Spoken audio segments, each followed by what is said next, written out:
Đại Ngô Công nhìn mặt là thấy không hiền, kẻ hiếu chiến, cấp của bậc đại sư tiết chủy, một bên chân nhiều, một bên mỏng cứng, nhốt chung hai vị vào một động phủ sẽ có biến lớn, chắc chắn luôn. Xem hai vị so chính pháp lực đây, đưa của vào chân địa, của đưa xuống. Ngô Công đã tập kích, Ngô Công làm đại sư đứng hình mất 5 giây, đại sư bị dọa đến hồn siêu phách lạc, đường cùng chỉ biết chạy loạn thoát thân.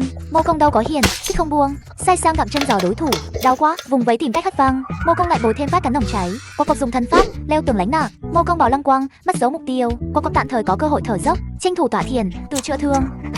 Quên mất Ngô Công là bậc thầy leo tường, kẻ địch nương hơi thở, lặng lẽ bò tới, tặng thêm phát cắn vêu mồm.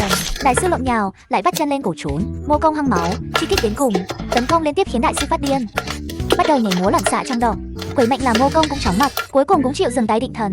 Hai bên bước vào giai đoạn đình chiến, Quắc tiếp tục liếm chân hồi máu. Đợi đại sư chỉnh đốn lại tu 6, Ngô Công cũng đã khôi phục thể lực, hắn rình rập, chờ lúc phát chí mạng. Đại sư cố thủ trên tường, gian nan chống đỡ, nhưng đây không phải kế lâu dài. Ngô Công luôn có cách tìm thấy dấu vết. Phong tuyến của Quắc đã tan nát, thế mà vẫn nhất quyết không phản công, cứ trốn tránh kiểu rùa rụt cổ mãi. Tình thế ngàn cân treo sợi bốn, lực không cho phép đại sư trốn mãi. Vòng bo đang thu, kịch hay tới rồi. Kết giới đã thu hẹp một vòng lớn, hết đường leo tường lánh nạn nhé. Ngô Công áp sát, sờ máu thản nhiên.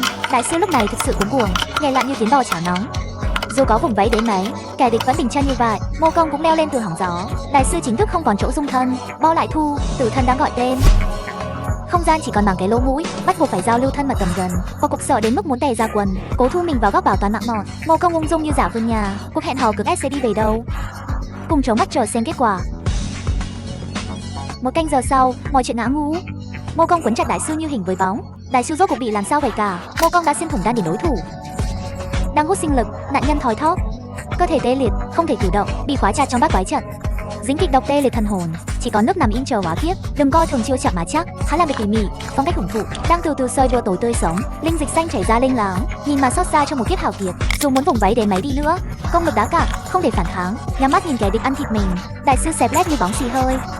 Ngô Công toàn thắng trận từ chiến này, chuẩn bị tiệc mỹ vị no nê. Cuộc đại sư ơi là đại sư, hối hận vì lúc đầu không chịu khô máu. Cuộc thí nghiệm tàn khốc giải ta một đạo lý tu tiên sâu sắc. Một mực nhún nhường, chỉ biết né tránh, chẳng bao giờ đổi lấy được bình yên, mà chỉ tổ bị ăn sạch xương thôi.